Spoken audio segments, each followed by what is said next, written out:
Wasiyat. What is the meaning of the word wasiyat? Wasiya, as we call it in Arabic, wasiya or wasiyat.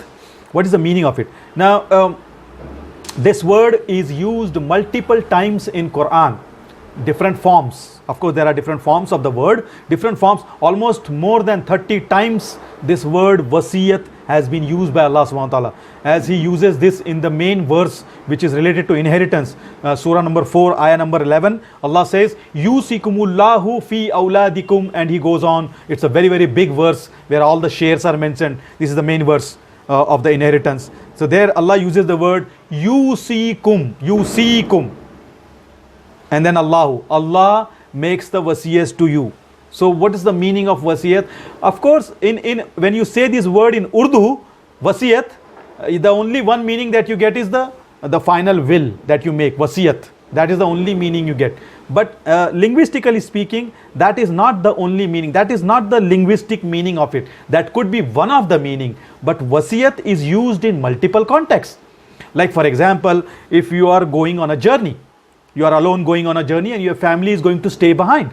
Now when you are away for a couple of days or 3-4 days or a week, and you want to instruct your family what should happen in your absence and what should not happen, or what things need to be taken care, how they should survive, or what they should do, if those instructions you give to your family, that is also wasiyat. When you are leaving and you give some instructions which are important, which need attention, which needs to be done while you are gone, that is also wasiyat. Or if a person is dying and then he instructs his family and his kids some things, whatever it is, if he instructs that, those instructions are wasiyat. Okay, when I die, make sure you keep praying, you don't do shirk, you don't do this, don't lie. If he gives some instructions while dying, this is also wasiyat. So wasiyat basically means to give instructions that need attention, or to give important instructions that need your attention. That is the linguistic meaning of wasiyat. But as I said, generally it is used in the term that it is a final will. That's what we use in the wasiyat, right? Okay, now why basic knowledge related to inheritance is mandatory upon Muslim? Why every Muslim should acquire this knowledge related to inheritance? Now, as far as the inheritance goes, we need to understand that already Allah subhanahu wa ta'ala has clearly defined all the shares.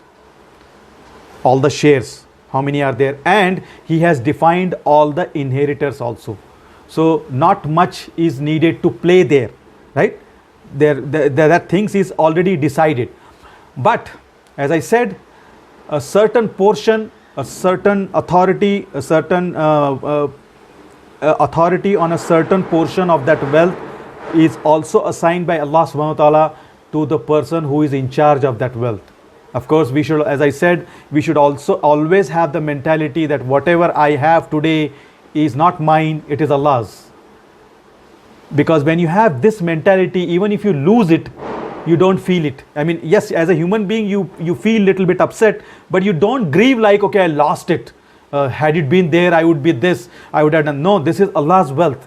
If He wants to keep it, He will keep it with you. If He wants to take it away, He will take it away with you. You are just a guardian. So have this mentality that this wealth, I am just a guardian. Allah has given to me so that I can use it for the beneficial of myself, my family and my community. So this is for that. It's not, you did not create this wealth. You don't have the capability. You didn't have the capability to stand on your feet when you were born. You didn't have any capability. Allah gave you all this capability. You couldn't even use the washroom. You were doing it all by yourself. You didn't even have that much sense. But today you have grown up and now you can question and argue with your Creator. That's a different situation. But this wealth belongs to Allah subhanahu wa ta'ala, and 1/3 portion of this, whatever your wealth is there, Allah has defined all the portions, all the inheritors. But out of that, if you think that there is a situation, there is a person, there is a candidate who will not get inheritance from my wealth. Now when can this happen? This can only happen when you have the basic knowledge of inheritance.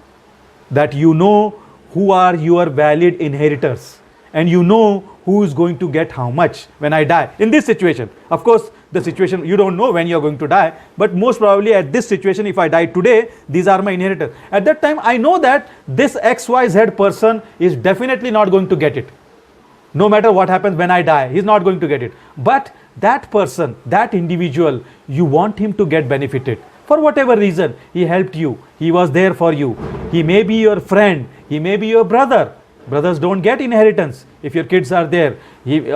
As I said, this could be a situation where your own close relation might not be getting the inheritance because of the laws, because of the rules. So that can only happen when you have the knowledge of inheritance. When you have the knowledge, then you can take the corrective action. That's why we say every Muslim needs to have the basic knowledge of inheritance. They need to know who are their inheritors and who are not. Because this 1/3 portion that you are assigning, it has to be assigned to only those people or those person who are not in your list, who are not